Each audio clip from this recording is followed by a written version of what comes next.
이 시간 우리에게 주실 말씀 찾겠습니다. 디모데전서 2장 4절입니다. 말씀의 제목은 아버지의 마음입니다. 2절 말씀을 읽겠습니다. 하나님은 모든 사람이 구원을 받으며 진리를 아는 데 이르기를 원하시느니라. 아멘. 반갑습니다. 피조물 이는 우리 인생들과 짐승들의 다른 점은 무엇일까요? 우리 인생들은 지각이 있고 짐승들은 지각이 없다라는 사실입니다. 우리 인생들은 영육 혼으로 영이 본질로 되어 있지만 짐승들은 영이 없다라는 사실입니다. 그러므로 짐승은 자신을 모르며 우리 인생들은 끊임없이 자신을 알기 위해서 끊임없이 자기 존재를 알기 위해서 존재 가치를 알기 위해서 힘쓰고 애쓰고 노력하고 연구하고 끊임없이 도전을 합니다. 과연 나는 누구인가? 나는 어떤 존재인가? 이 질문은 인류의 역사 이래로 철학자나 종교인들이 끊임없이 의문하면서 추구해온 관심 있는 인류의 과제와 같이 어찌 보면 시원한 해답을 얻을 수 있을 것 같지만 어찌 보면 그냥 의문 가운데 끊임없이 풀어가야 하는 인류의 과제와 같이 그러나 결국 피해갈 수 없는 인류의 과제, 관건이기도 합니다.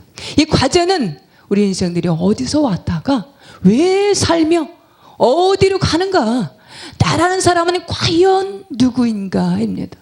이러한 의문이 풀어질 때 비로소 자신의 존재 가치, 자신의 존재 여부를 자신이 누구인지를 발견하게 될 때, 깨닫게 될 때 비로소 바른 인생을 살아가게 될 것이고 매일매일 가치 있고 보람 있는 분명한 목적을 가지고 살아가게 된다라는 사실입니다.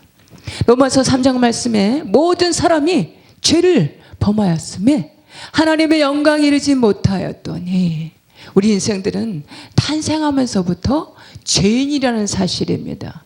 창세기 3장 말씀에 보면 인류의 시조인 아담과 이브가 하나님께서 금하신 금단의 열매를 따먹고 그로 인해서 아담이 후예인 우리 모든 인생들은 마치 표범이 탄생하면서부터 반점을 지니고 탄생하듯이 우리 인생들은 원치 않든 원하든 간에 탄생하면서부터 부편히 죄성을 지니고 탄생한다라는 사실입니다.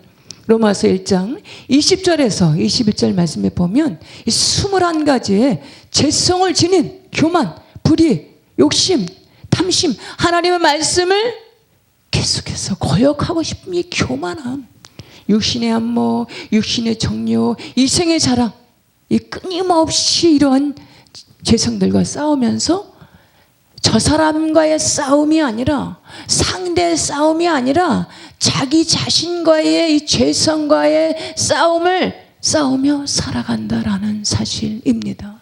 세상에서의 삶에서는 그 모든 것이 저 사람의 탓, 상대의 탓 같지만 영이 소생된 우리 그리스도인들은 자신의 죄성이 깨달아지게 됨으로 인해서 상대의 탓이 아니라 당신의 탓이 아니라 내 탓이라는 것이 깨달아지게 됨으로 인해서 회개의 심령이 되는 줄 믿습니다. 오호라, 나는 곤고한 사람이로다. 이 사망의 몸에서 누가 나를 건져내랴. 복음을 위해서 일생을 바쳐서 헌신했던 이 사도 바울도 자신 안에 있는 수많은 죄성들을 인해서 괴로워하며 의인은 없나니 하나도 없나니 라고 탄식하는 그의 모습을 살펴볼 수 있습니다.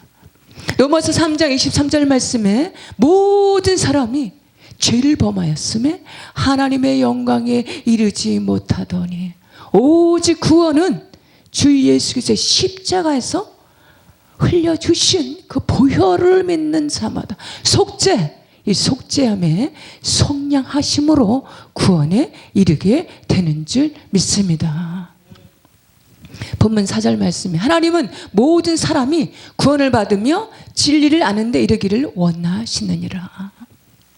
구원은 건짐받는다라는 뜻으로 죽음 직전, 멸망 직전에서 건짐받는다는 것을 뜻합니다. 하나님의 구원은 선택받은 자들만 원하는 것이 아니라 헬라인이나 유대인이나 이방인들까지도 생기가 도무지 없는 우상을 섬기는 저 수많은 우상을 섬기는 자들까지도 우상을 버리고 회개하여 구원을 얻으며 진리를 아는데 이르기를 원하신다라는 사실입니다.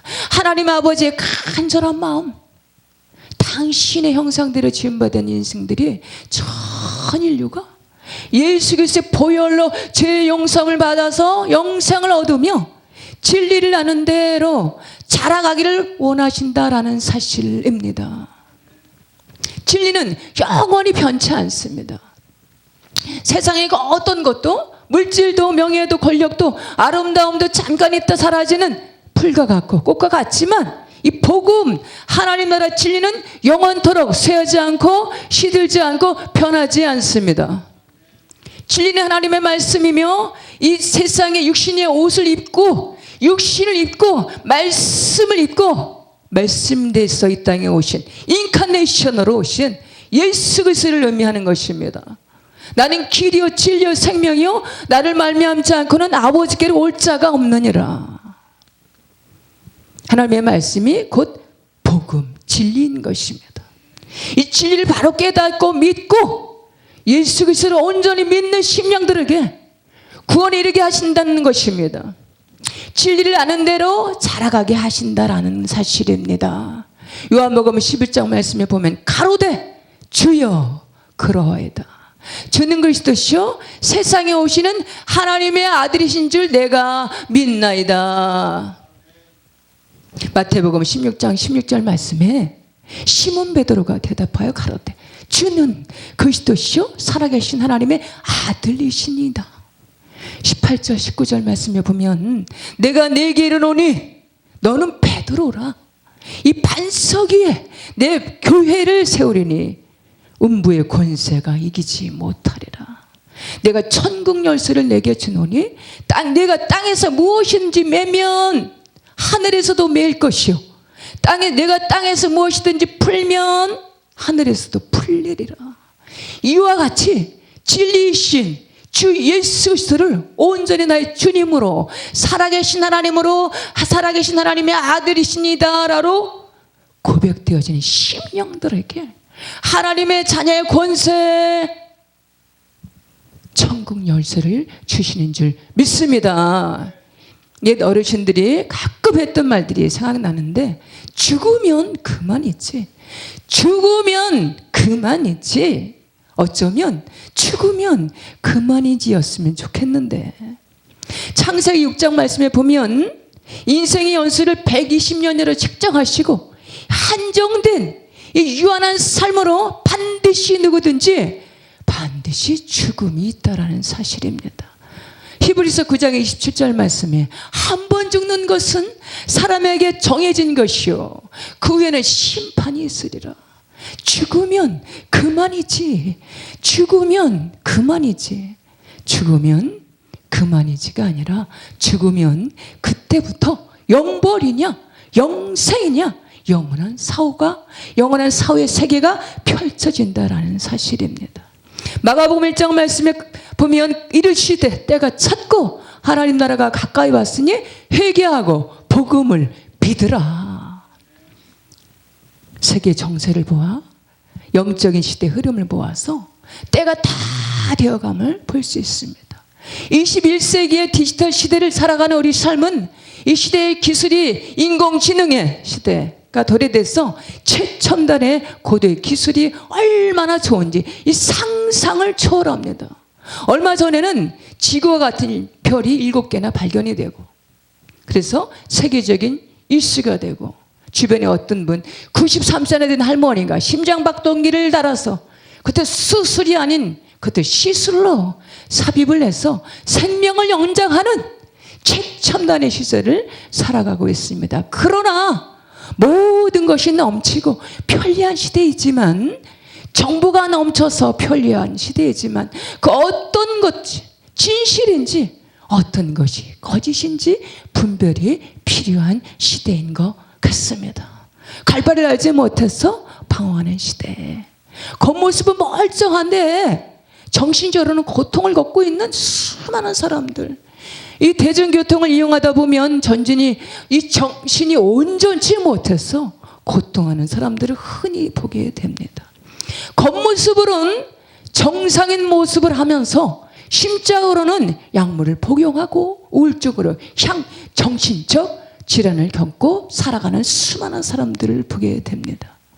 고린도후서 4장 말씀에 이 세상 신이 믿지 않는 자들의 마음을 혼미케 하여 그리스도의 영광에 이르지 못하게 함이니. 창세기 6장 7절 말씀에 보면 노아는 은혜를 입은 자였습니다. 하나님께 인정을 받은 자였습니다. 그는 세상을 그때의 그 시대에 보면 그 시대는 이미도 세상이 부패하고 포악함이 땅에 가득하고 마음과 생각이 항상 악했다라고 했습니다. 히브리서 10장 말씀에 보면 노아는 아직 보이지 않는 일에 경고하심을 받아서 경외함으로 방주를 준비하여 그 집을 구원하였으니 세상을 정죄하고 믿음을 따르는 의의 상속자가 되었느니라. 노아가 방주를 예비하는 시간은 대략 120년이 걸렸습니다. 세상을 등지고 방주를 짓는 일에 올인했습니다. 전적으로 그 일에 매진하고 있으니까 주변에서 이웃 친지들이, 형제들이 저 정신 나간 사람 봐, 비웃기도 하고 조롱하기도 하고 핍박도 하고 온 나라의 지탄거리가 돼서 큰 소문 가운데 비웃음을 당하는 온 나라에 방주를 짓는 이상한 인간, 이상한 사람으로 낙인이 되어 소문이 자자했을 것입니다. 여기서의 방주는 신약의 예수 그리스도를 예표합니다. 사도행전 20장 말씀에 내가 달려갈 길과 주 예수께서 받은 사명 곧 복음을 증언하는 일을 마치려 하면은 나의 이 생명조차 조금도 귀한 것으로 여기지 아니하노라. 예수 그리스도의 일을 믿는 일에는, 복음을 증언하는 일에는 세상과 어떤 것도, 타협도, 세상의 어떤 그 지탄거리도, 왕따도 멈추게 할 수 없을 것입니다. 노아에게 때론 사람들이 찾아와서 질문을 하였을 것입니다. 왜 이렇게 허구한 날 방주를 만드는 것입니까? 게다가 3층이나 되는 이 어마어마한 방주는 대체 어떻게, 왜, 어디다 사용하시라는 것입니까? 그 용도는 그 어느 곳에, 무엇에 사용하실 건가요? 의아해하면서 수없이 찾아와서 질문을 던지는 그들에게 노아는 계속해서 복음을 전했을 것입니다. 머지않은 날에 하나님께서 홍수를 예고하셨습니다. 회개하고 복음을 믿어야 합니다. 주 예수 그리스도를 믿어라. 그리하면 너와 내 집이 구원을 받으리라. 회개하고 복음을 믿으십시오. 그래야 당신과 당신 가족이 구원을 얻게 될 것입니다. 120년에 그 수많은 날, 그 수많은 사람들이 찾아오는 그들에게 복음을 전했을 것입니다. 그러나 그 시대 사람들은 세상 욕심에, 세상 탐욕에, 세상 관심으로, 이생의 자랑으로, 육신의 정령, 육신의 안목, 이생의 자랑으로 이 세상의 비중을 더 두었기 때문에 이 방주의 비밀을 깨닫지 못하고 복음의 소리에 귀를 기울이지 않았던 것입니다. 16절 말씀에 하나님이 그에게 명하신 대로 들어가매 여호와께서 그들을 들여 보내시고 문을 닫으시느니라. 구원을 얻을 만한 때, 은혜를 받을 만한 때, 방주의 문을 열어놓으실 때도 있지만 방주의 문을 닫을 때도 온다라는 사실입니다. 그때와 그 시는 아무도 모르고 다만 하늘에 계신 내 아버지만 아시느니라. 그 시대에 안타깝게도 방주에는 노아와 그의 가족 8식구만 탑승을 하였습니다. 예수 그리스도의 방주, 우리 가족의 이런들은 다 탑승을 하셨습니까? 일가 친지들, 형제들, 형제들, 부모님들, 우리 자녀들은 그 주변에 맡기신 영혼들은 다 예수 그리스도의 그 방주에 안전하게 탑승을 하셨습니까? 이제 7일 후면, 이제 머지않은 날에, 이제 며칠 후면 방주를 대기시켜 놓으시고 기다리시는 하나님의 아버지의 마음을 헤아리시는 저와 우리 모든 깨어있는 복된 심령들 다 되시기를 주님의 이름으로 축복합니다.